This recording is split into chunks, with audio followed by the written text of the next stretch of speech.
All right, so let's get started, everyone. Welcome back. So let's see, the person who asked about this is not here today, so maybe I will skip this and so maybe come back to this later. It's probably more, I'll start with the review before I jump into that, but we're going to continue with continuous random variables today. There's another U in there.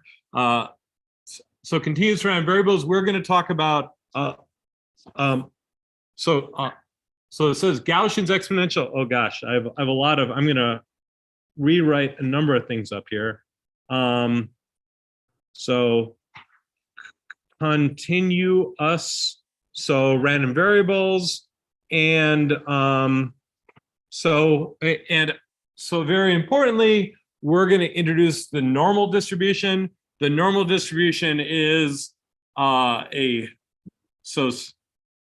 is like a super important distribution that shows up in lots and lots of different places, and so it's very important to understand it's like so if you haven't seen it before and you first see it, the equation looks so strange, and it takes a little bit to get used to, but then it shows up in in like lots of different places within statistics and also in other places within machine learning and data science. So it's a really important distribution.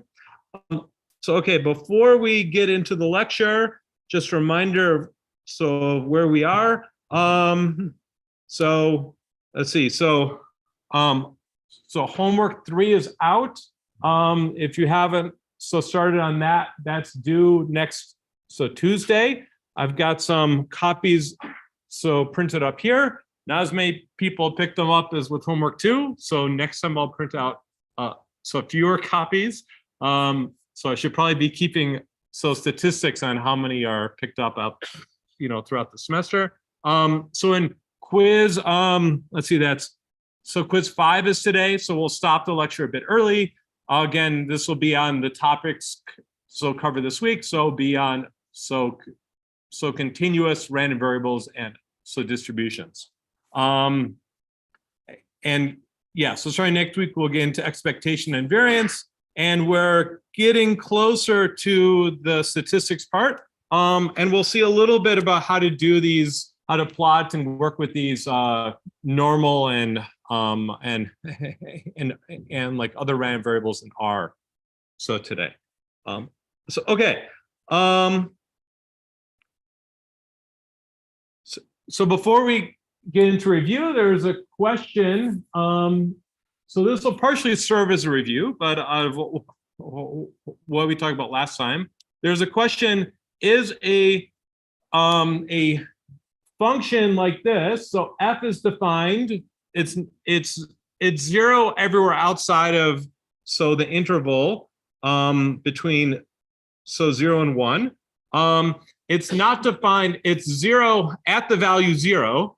It's 0, but it's defined in the interval from 0 to 1, including 1. Yeah, question.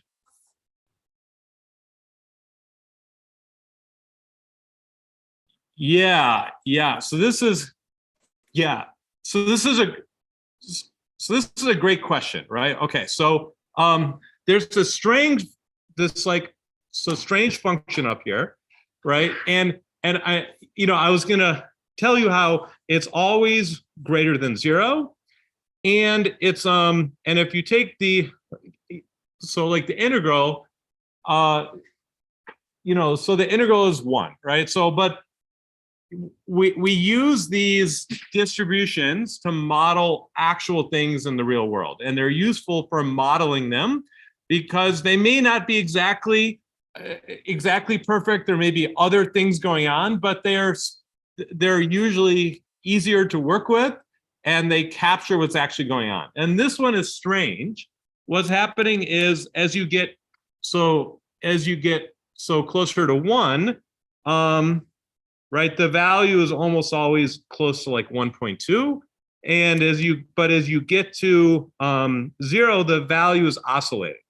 right? And I set up, I added 1 and I divide by, so 1.5, so the integral is 1. Where would something like this come up? So what might happen is that, so there might be something where there's like what the outcome of this, for any value x, there might be like a probability of some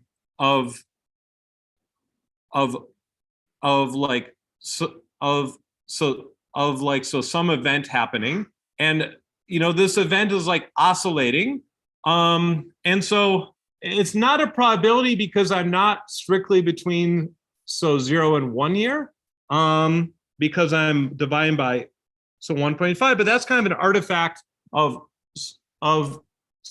like where I've clipped it between 0 and 1. If I'd clipped it somewhere here instead, from 0 to like 0.75, someplace in that range, then I might not need to divide by 1.5, or I could clip it somewhere larger. I could maybe divide by 2, and it might be that's always between like exactly 0 and 1, right? So there's something going on to normalize it here.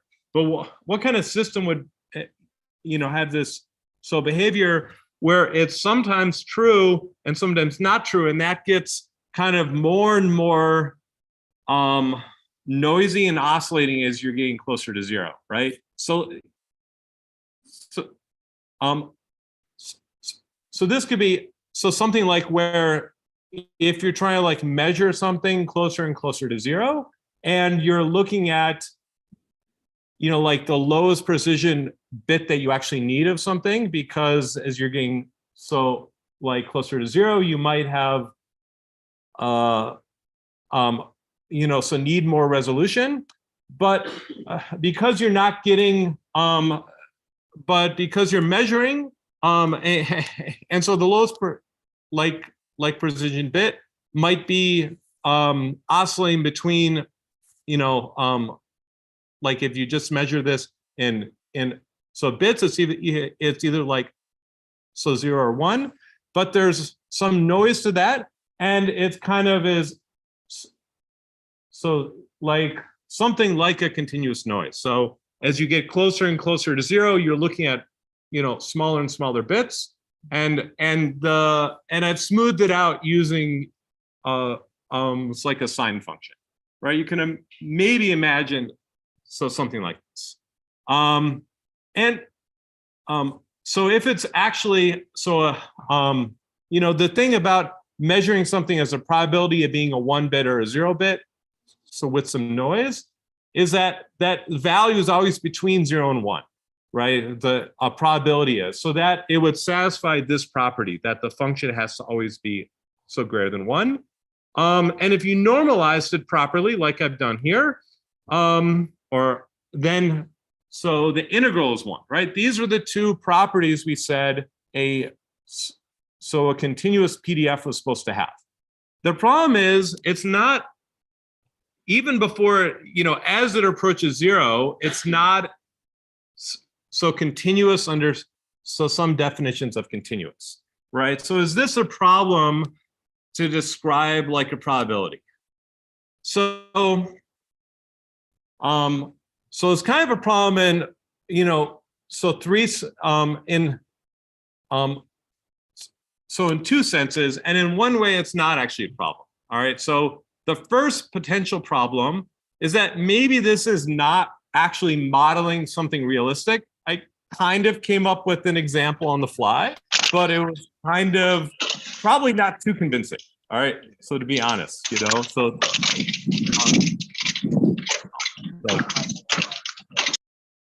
all right, so that's probably not too convincing. So is this actually a good model of something? The other thing is it's useful. These sort of systems are useful when you can say, well, the probability of n, so some sort of event, so something happened between A and B, is going to be equal to the integral from a to b of f of x, so dx, right? So I can write down the probability as, so this integral, and as you get closer and closer to zero, I might not be able to calculate that in a reliable way, right? As a and b, if b is always twice a, and I'm shrinking them down to zero, this might be harder and harder to actually calculate, right? So it makes it hard to calculate. It may not be defined as this approaches zero. So in that sense, it's not useful in that I can't actually, calculate the probability in a computational sense, right? I could, for any, finite a and b, so the integral actually exists, right? But the precision I would need to actually calculate it might be very, very challenging to actually compute.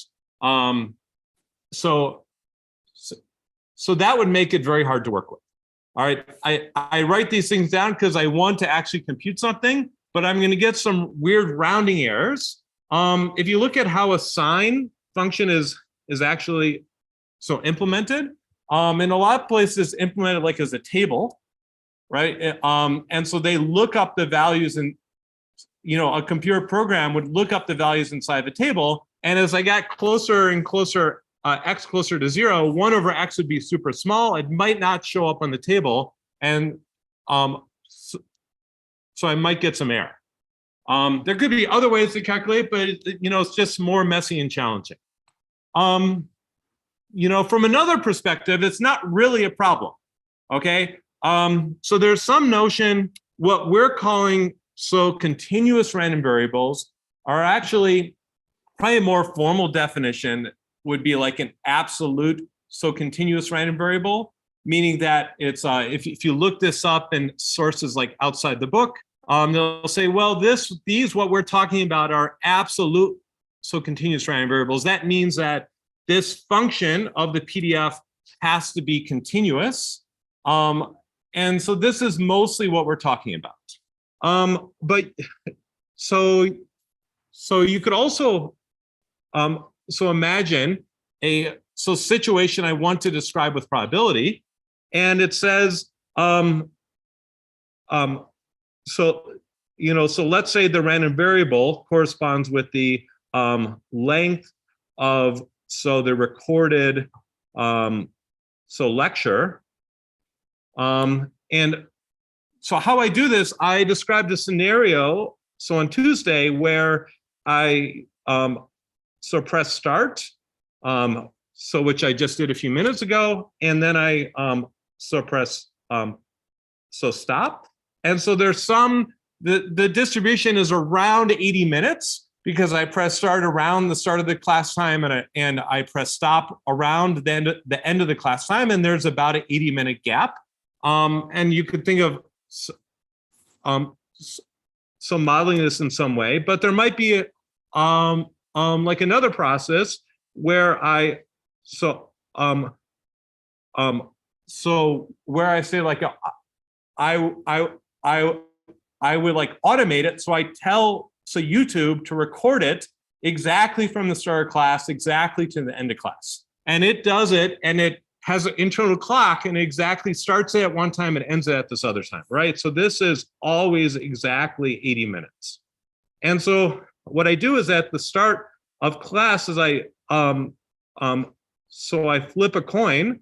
So one half the time I press start and stop, and the other half the time, if I say I get here early enough, I tell YouTube to exactly record, this period.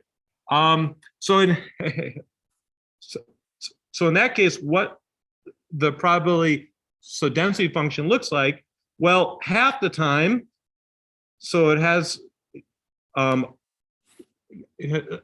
this distribution of 80 minutes, and half the time it looks something like this, where it's usually about 80 minutes, but there's some sort of distribution about it. But the other half the time, it's exactly 80 minutes. Right? And I can't draw these on the same plot, but this is valid, right?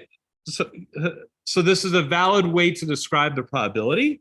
I could say, well, what's the probability that it falls inside this range from 79 so to 81 minutes?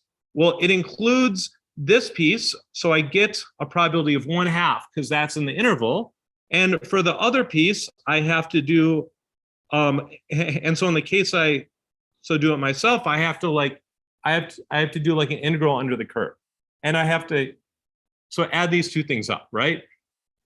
So I have the event if the head is coins, it's one way or the other way, and I can decompose this into parts which are continuous and discrete. And so, okay, so this is not going to be totally continuous anymore, but it still works as a probability. I can still write down these questions of, say, the probability that the time is between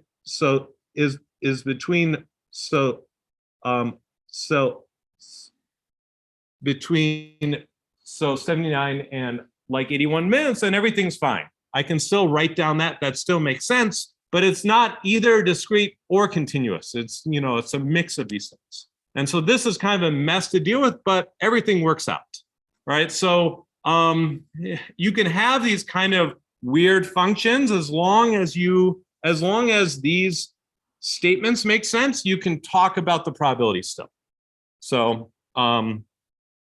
Okay. So this was in place of like a brain teaser, just a little aside at the start of class. All right, so any kind of questions about this, or yeah?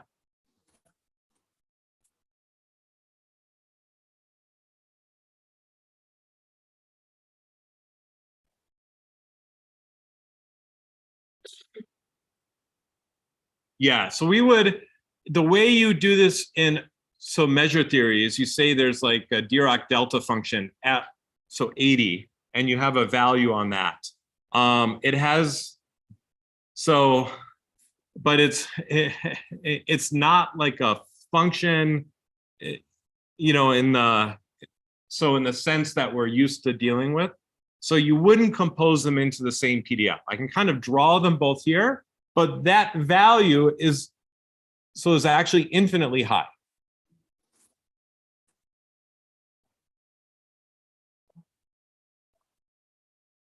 Yeah, so you would have to kind of account for the probability by having like this probability tree, right? And so you have a coin that tells you, did I use the Dirac delta or did I use the continuous probability parts, right? And so I can use the law of total probability to calculate a question like this, right? But I have to kind of decompose it using thinking of the probability tree, right? And so those, whether the coin was heads or tails, right?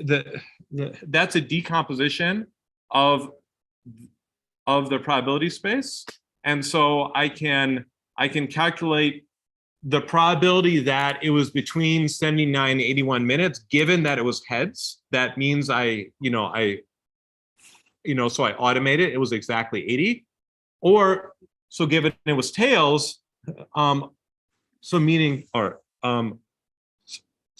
I had these backwards. But then if this was given those tails, and then I need to actually then I would need to calculate with respect to the continuous probability distribution. So it's okay to mix these things. It's not so standard, but everything still works, right? You can mix continuous and discrete, random variables. Yeah.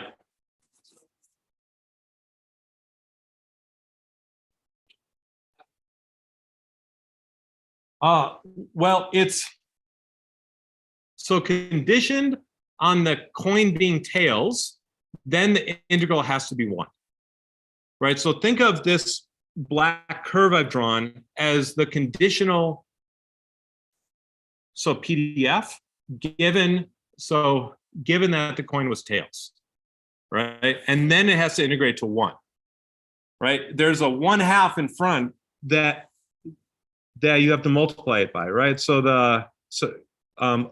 this probability is like, so 1/2 is so 1 times the probability that I got tails, plus so this so so the area under the curve of the blue part, so times the probability I got heads. So I mix those up again. All right, so this is the probability I got tails, and no, that was heads. All right, so it's 1 because this event is always exactly 80 minutes. And then given that I got tails, then I have to figure out what the area so under the curve was, right? So that's the conditional probability under there. So that I got tails. This is, again, the law of total probability. All right, so you can decompose events in this way. All right, so and this means you can deal with complicated things like this, even if there's some weird violations, like as long as these kind of questions make sense, then you can use them. But you probably wouldn't, because the modeling might not be too important, or so it might be hard to work with. Okay, so let me say just a little bit more about this. So we'll say these, so absolute, so continuous, so random variables. All right, and so these are going to be x drawn from some distribution, and we'll talk about, so some example distributions today. Last time we talked about where D was equal to the uniform distribution, say between alpha, and beta. And then we're going to have a PDF, which will write f of x. All right, and so the PDF is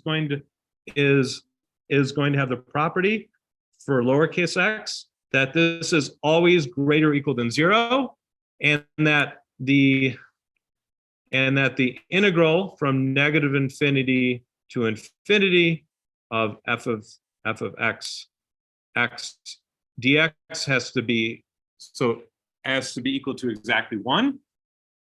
You also have the CDF will use an uppercase F for this. Okay, and this is going to be equal to the probability. I'll say A here. This is equal to the probability that x is less or equal to A. Okay, and we have that f of x at, -infinity is equal to 0, and f of x at infinity is equal to 1.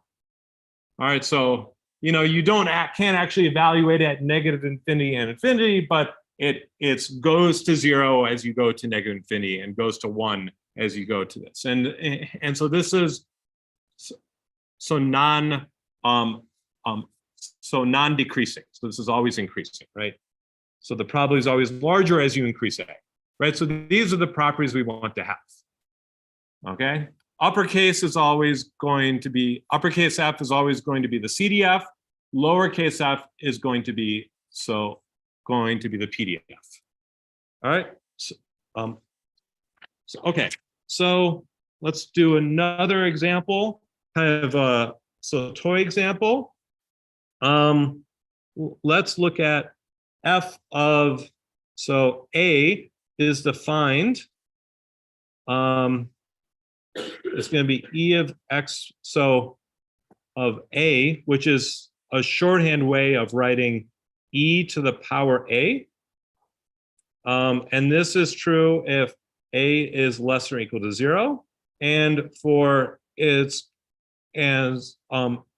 going to be 1 if A is greater than 0.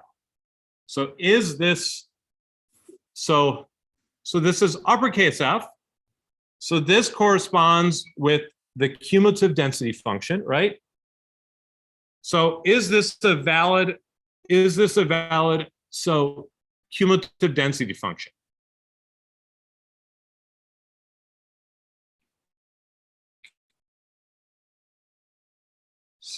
So what properties do we need to have? I just wrote them up on the previous slide. All right, so what properties do we need to have?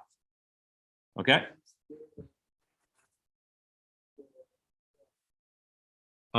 So great. So let's check, right? So so infinity should be equal to what based on this definition? Is infinity, let's look at the condition. Is infinity greater or less than A? Or is it so greater or less than 0? So it's greater than 0. So this has to equal to 1. So that's good. And f of negative infinity is less than 0. So then I need to have this function up here, right? E to the A, right? So this would be E.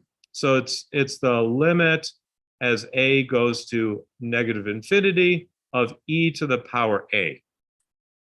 So what does that look like?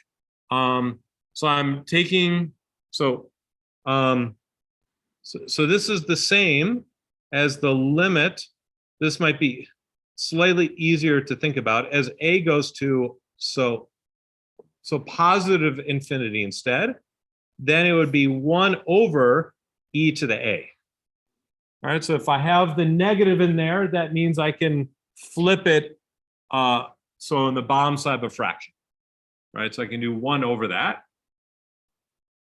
And as A goes to infinity, right, E to the A gets larger or smaller. So it gets larger, so this quantity gets smaller, and it goes to 0, right? So in the limit, this is going to go to 0. 1 over a really large number goes to 0, and it's always stays between 0 and 1, right? This function, e to the power a, is always between 0 and 1. Okay, so this is a valid, CDF. All right, so this is, so what is the PDF then?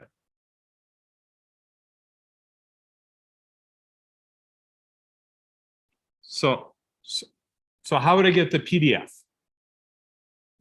What is the corresponding function f? Yeah. Often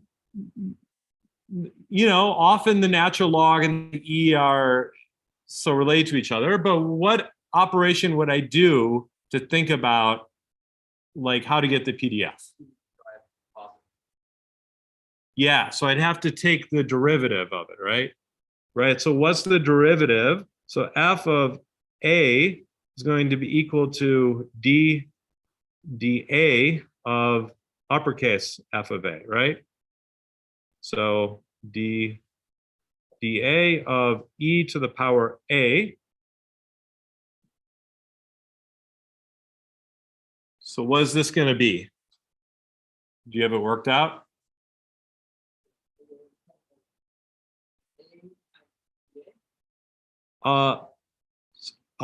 So it's just e to the a here. I think it's just e to the a if if a is less than 0 and so 0 if a is so greater than 0. I think they'll have the less than greater than in the wrong spot.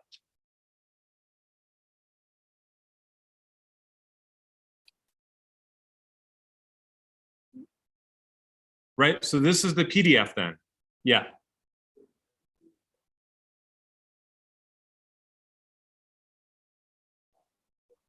Yeah, so you want me to, it's a little hard to hear you in the back, but you're asking, so how did I get this? Yeah. okay, so I know that, so the thing we've talked about so far was that f of a is defined as, so the integral from negative infinity to a of f of a, so dA, right? And I know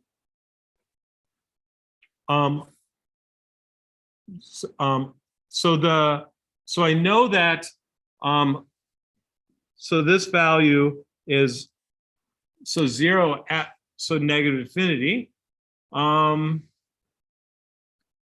So then if I were to solve for so then if I were to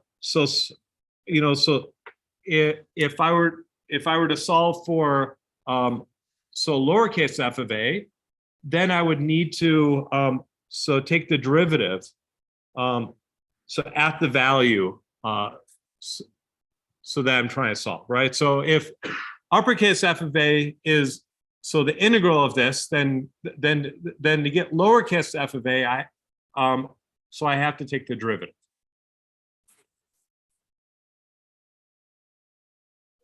Yeah. So the derivative of e to the a, if I'm so remembering and my notes are correct, is just e to the a, right? So it's a pretty easy one. Yeah. So okay.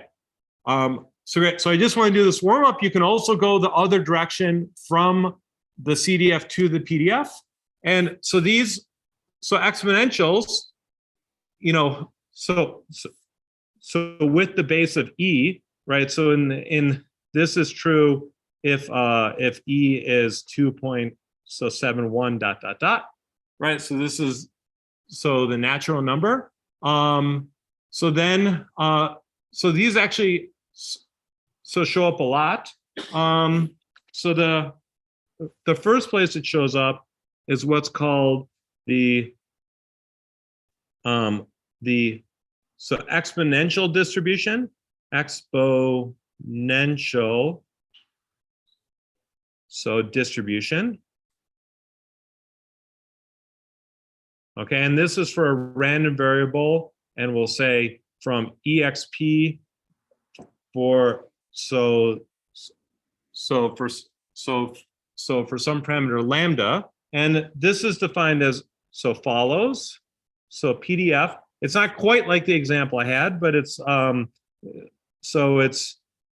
f of x is equal to lambda e to the negative lambda of x, right? So now I'm using an exponential, but I'm putting in so in the power I'm putting a minus sign, right? So instead of decaying as I go into the negative numbers, now it's decaying as I go into the positive numbers.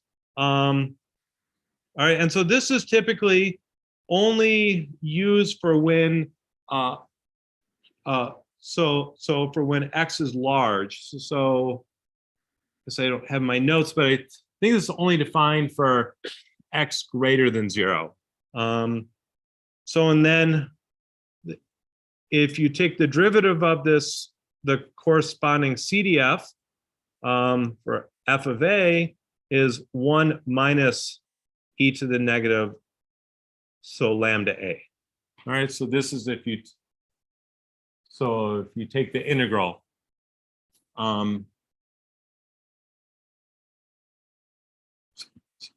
Okay.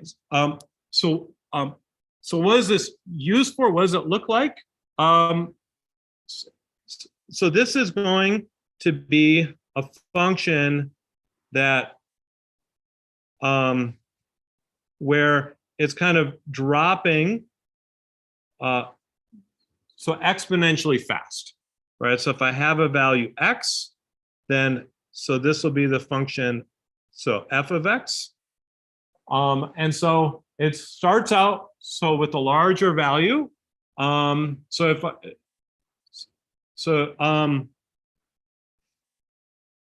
I put in a value, yeah. So if I put in a smaller value of x, right? So if I put in a value of x equals to 0, then so that's e to some power 0. Anything to the power 0 is going to be 1, right? And so then I'm going to get a value of lambda, right? So at the value 0, then the height here is going to be exactly lambda. And then it is so decaying at a rate that depends on lambda. And lambda is in 2 spots here, so that if I integrate this, so for values so greater than 0, the integral is going to be exactly 1, right? So that's why the lambda shows up in 2 places, so that the integral is exactly 1. And so this is often used as a continuous approximation of the geometric random variable, right? Remember, the geometric random variable is discrete. It's saying I'm flipping a coin. How many times do I need to flip it until it's heads, right? If there's some probability, and you can evaluate that with the discrete number of flips.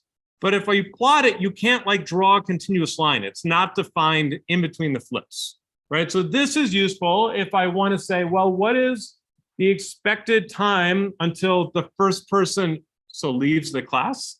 So in the middle of the lecture, right? And saying, well, someone might leave right at the beginning of the lecture because they realize they're in the wrong class, or they had to go someplace, and then the rate, it's kind of the idea that at any point there's some chance someone's going to get up and leave the lecture, and this is building over time, right? So it's more likely to happen early, but once someone has left the lecture, then the first person has left the lecture, right? So okay, so that's what it's kind of a continuous version of the geometric random variable when the rate of something, the probability of something happening is decaying exponentially. Okay, and they typically use the so the natural number here is the base, and it's written kind of in this particular way so that it so it integrates. So and you have 1 parameter to play with. All right, actually, let's see if I can. Is this being shared? Yeah. So you can do this in R as well. Right. So let me quickly show how to plot these in R. So this is great. There's an error warning. Clear output. Okay. So let's start this by doing with how we've done before with a uniform distribution, right? So I can plot so again, R has all this stuff built into it. If I want the PDF of the uniform distribution, I put the D in front, and then there's UNIF. I specify this X, the sequence, and this min value. I said minus 2.2 up to 2.2. Looks like it's only plotting. I'm only seeing part of. Okay, great. There I can see the whole thing.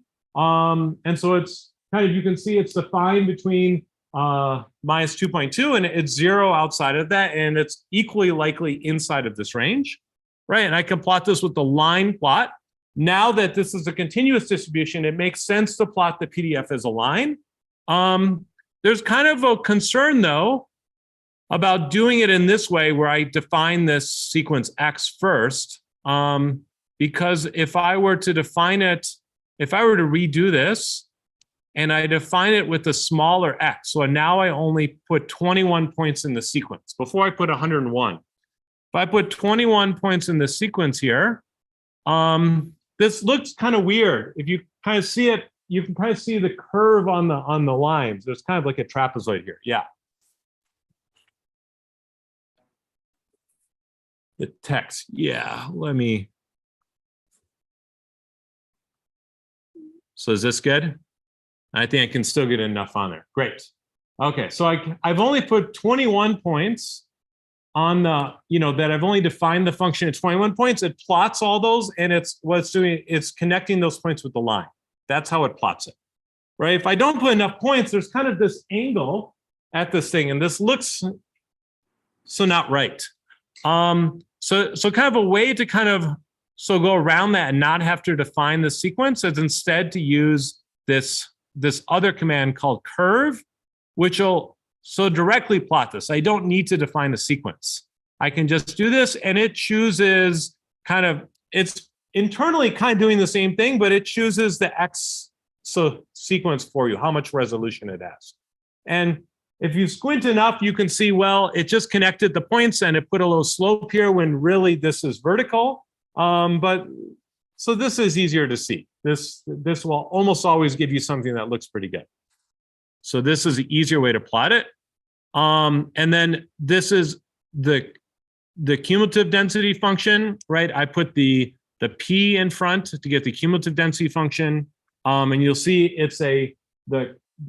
it's 0 here, it's 1 up the top, and on here the slope is 1 because I integrate a constant function, or not slope of 1, but it's a constant slope, right? If I integrate a constant function, then I get the slope is constant. It's increasing at the same rate in here.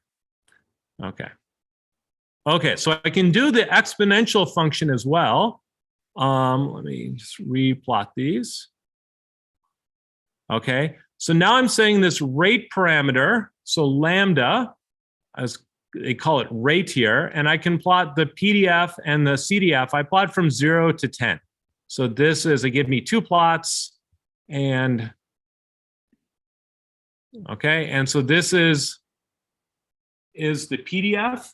I plotted the PDF from 0 to 10, and you can see it's exponentially decreasing.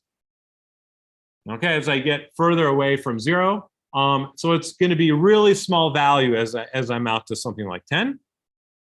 Yeah, question?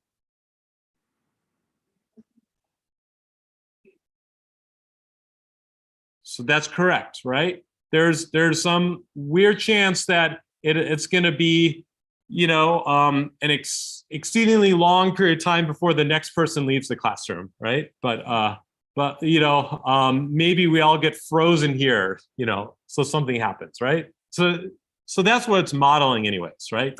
So imagine, the next time that we have a summer, so that's more of a discrete distribution. Let's say the next time it, so like, so the power goes out in this room, right? So hopefully the power doesn't ever go out in the room. Maybe, the power stays connected on campus. The backup generators always work. The power will stay on, indefinitely into the future, right? But the probability that it lasts that long is, pretty small. If this was in like years, right? Imagine the probability the power never went out in this room in the next 10 years.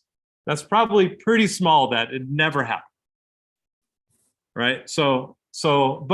But it's possible we get a streak of good luck and it happens, right? And the university keeps the power on for 3,000 years, and it could happen, but it's a really, really small probability, right? But if you integrate this, even though it never goes to 0, the integral is going to be exactly 1, right? So this still magically works out.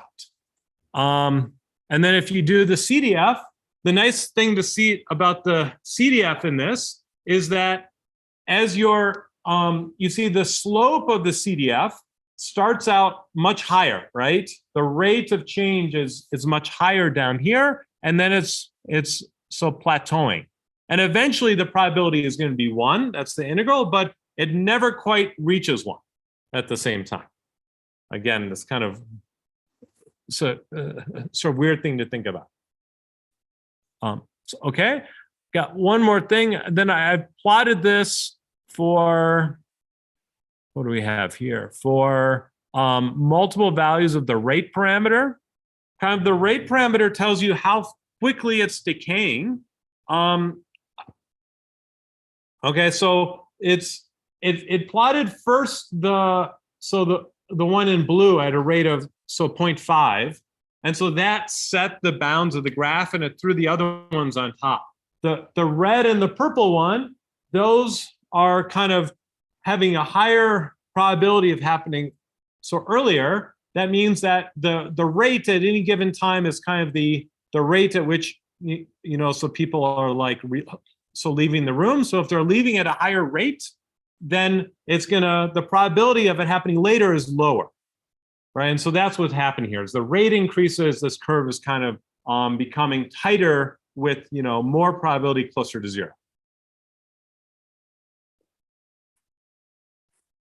All right, okay. Hopefully that was useful to see those pictures. Okay, so that's the exponential distribution. Good, we have so good amount of time. We have 20 minutes to talk about the normal distribution.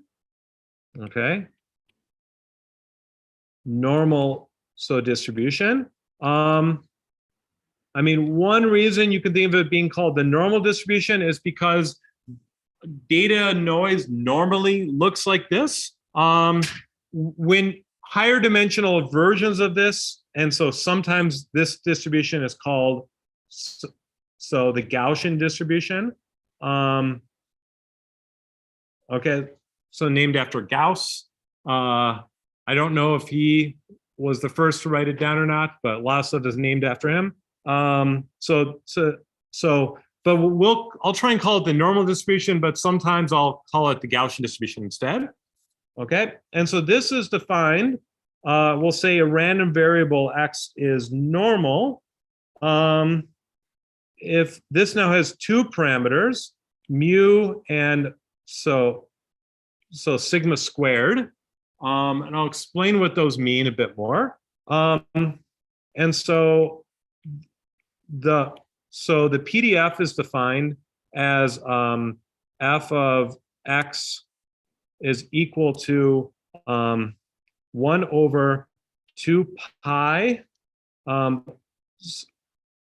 So sigma, there's a square root over the 2 pi, e to exp, which means e to some power, right? E to the power minus x minus mu squared divided by 2, so sigma squared, right? So if you're not used to the exp, this is 1 over 2 pi,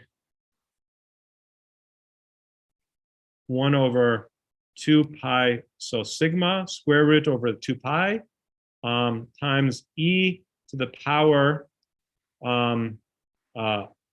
x minus mu squared to sigma squared. Okay, there's a lot of stuff that's in the power, so it's usually a little bit hard to kind of be totally clear what is in the power if I write it in the traditional thing as like a superscript. So that's why this notation is so very useful.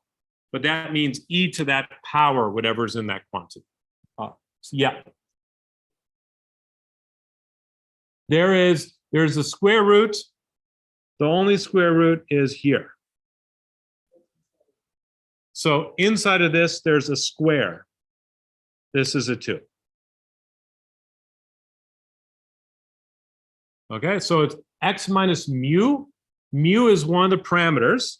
So this mu parameter is here, and then there's a sigma squared parameter, shows up here, and the square root of it. So sometimes I could put the sigma squared under the square root, but I'll just write just the sigma next to it. Yeah, so that's not under the square root. All right, so this is the normal distribution. Okay, so what this kind of looks like, okay, it's going to look like there's mu is going to be at kind of the middle of a bump. Not drawing this that well. Let me try drawing this again, and then we'll do it in R, which is going to draw much better than I'll be able to. But it's going to be like this exponential distribution in that, okay, so at this middle point here, this is mu. This is kind of the middle of the bump. And something like the length of the bump is going to be so sigma, right? If I go about halfway up the bump and I say, how far is it to the side? That's going to be about sigma. Okay. Okay. All right. So this shows up as a model of what often, if I measure something, I'm trying to measure a value, right? So I'm trying to measure the distance from here, to the back of the room. You get these like laser rangefinders. They have these on some of the self-driving cars, and they will send out a laser and it'll bounce back, and they measure the time it takes to bounce back, and they get an estimate of the distance, and it'll have some error on that measurement. It's a continuous distance, a continuous value, continuous error, and usually the shape of the error looks like this. Sometimes it's a bit smaller, sometimes it's a bit bigger, right? And it kind of looks like this rounded bump, the amount of error. Mu is what the true value is, and then it's symmetric on either side of mu. Okay, so because what I've done here is I have, if you look at this quantity where I interact with x, the only place x shows up in here is inside of x minus mu squared. Okay, so it's saying the distance of x from mu, right? So I took a particular value, x, and I'm measuring the distance. This is x minus mu, right? This is actually the kind of the distance between them, the absolute value. But I'm squaring it. So the distance is always a squared quantity, means it's always positive, right? So I get the same amount of error in either direction. So this makes it symmetric amount on either side of mu, okay? And then it's e to the minus that quantity. So that means as that value gets larger, it's the probability is dropping off exponentially, right? E to the negative squared distance. So as the squared distance gets larger, the function value f is dropping off exponentially. Okay, in terms of the squared distance. The squared distance gives this nice kind of rounded effect at the top, because the squared distance takes longer to get to 0 than if I just took the absolute value. So it kind of rounds it off nicely. And this is nice for a number of reasons. Yeah. This is the PDF. Yeah. No, it's not. I mean, it depends. So this term, let me circle it here. This term out front here is there just so that the integral is 1. The thing in the red circle, this is just so the integral of f of x dx is equal to 1. Okay, so if I were to take the integral without that in front, the integral would be this value, right? I'm dividing by that value, so it equals 1. And that depends. And so this has a 1 over 2 pi. Those are constants, but it also has this sigma parameter.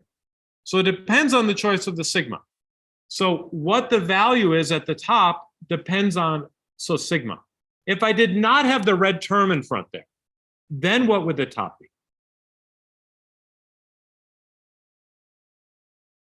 This is something you should be able to figure out. What would the top be? What would x minus mu be at the top?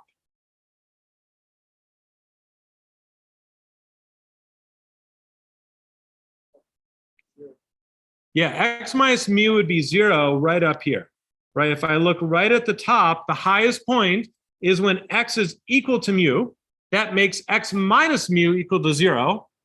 E to the power 0 is 1. Okay, so e to the power 0 is 1. So at the top, it's 1 scaled by that thing I've circled in red. Okay, so the height at the top, this height right here, right? This height is going to be exactly 1 over square root of 2 pi times sigma. That's what the height is. Okay. So if I put sigma equals to 1, I think it's about 0.4. Right. So if you set sigma 1 as a simple thing to do, it's about 0.4 is what you need to scale it by. So it integrates to 1. Okay. So it's a bit weird. Okay. So mu, because I'm always measuring the distance, square distance from mu, that's kind of at the center of the bump and it decays from there. The sigma parameter, right? So this this parameter here tells me how wide is the bump, right? And then kind of to balance it, how it influences how so large it is. So sigma will what's be called, so the standard deviation, and sigma squared will be the variance. We'll talk about this more so next week.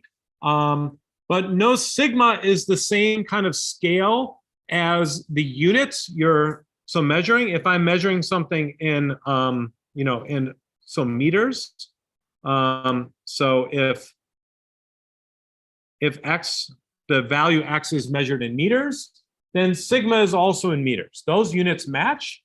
If you notice, I'm dividing inside the exponential by a squared sigma. Okay, but that's okay because what I'm dividing by is x minus mu squared, right? So this is squared meters divided by squared meters. So those cancel. That's good. Okay, and then there's a 1 over squared meters in front. So this quantity, f of x, does not have units. Okay. Or it's, I guess the units are 1 over meters, which is a little weird. Okay, but that ensures that as I integrate, the integral of this will not have units. Okay. Okay, so this bump this will show up a couple of other times, throughout the semester, the normal distribution. Oh, I wrote down the PDF of this distribution. I didn't write down the CDF of the distribution. So is anyone good at calculus? So figure out what the CDF is? No, if you can get a closed form for the CDF, that would be pretty cool because so it'd be pretty cool and wrong because there's not a closed form for the CDF. Okay, so there is not. So for the normal distribution, you should, eventually memorize this equation. It's kind of something hopefully you'll use enough. At least the coefficient in front's not so important, but kind of the structure here, right? E to the negative distance from mu squared, right? And then divided by the sigma squared. And there's a 2 in there you need to worry about. The 2, not totally sure why the 2's in there. I guess it makes stuff work out a bit better in some cases, but you could just as easily fold that into the into the sigma. But so this is a really important distribution here, but it does not have a closed form of the CDF. When they implement this, it's often implemented like as a table inside of the programming language. And so you want to evaluate something, it looks up a value in a table. It just just like how it stores lots of built-in functions as a table in there. It does not have so you don't have to memorize the CDF of this. All right, let me quickly show how to do this in R. Okay, normal distribution. Here's the equation again. And yeah, so you just use norm, and the PDF you get with this, let's see, I used a mean of 0 and a variance of 1.2 from -5 to 5. Okay, and this is what the distribution looks like. Okay. Okay, so it's kind of this bump. If I were to change the parameter, I'd make this smaller. Okay, what's going to happen if I change it to 0.2? If I make the variance parameter small? Yeah, good. It's going to squeeze it together. All right. And so let's see what happens. Yeah, so it got squeezed together and it got taller as well. Because when I squeezed it, the mass had to go someplace, right? You've got a piece of like Play-Doh, right? And you squeeze it, the Play-Doh doesn't shrink, it doesn't lose mass. It's a mass of exactly 1. So that means it has to go up. It keeps the same shape. Okay, it got kind of pointier here because of how it chose to render the curve. Right, and let's see what happens if I make this larger. Let's do 5.2. It's gonna get squished. Okay.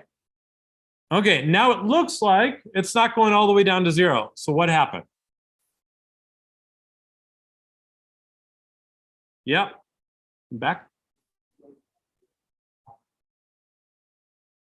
Yeah, the part where it really gets close to 0 is outside the plotting range. I specified plotting from -5 to 5, but this was kind of, I said, that 5.2, that's the standard deviation, is about kind of where the width of it is at about halfway down, right? So I haven't really plotted far enough down. I would need to change, let's do 15 here.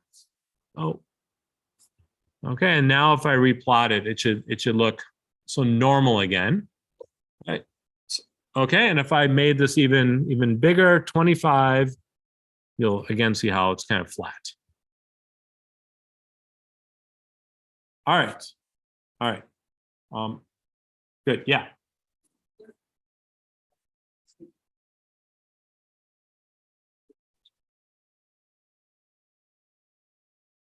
So yeah. So it will shoot up. I've already set the range to be very far. Let's go 0.02.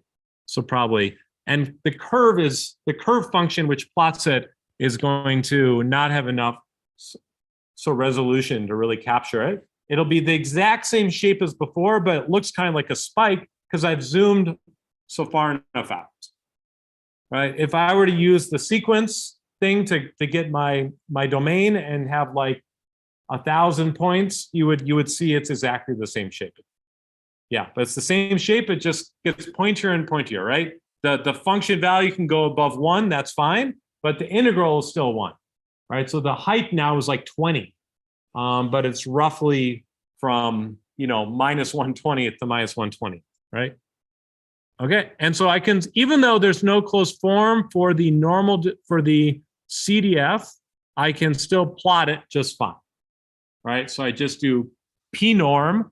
Right, P is for the CDF and P norm, and I get this nice kind of smooth distribution. Okay, and this is kind of this nice, so S curve, right? This, yeah, so it might look like an activation function or something. So okay, so great. So this seems like a good place to stop. We'll stop here. Any last questions on the normal distribution? We'll probably see it again.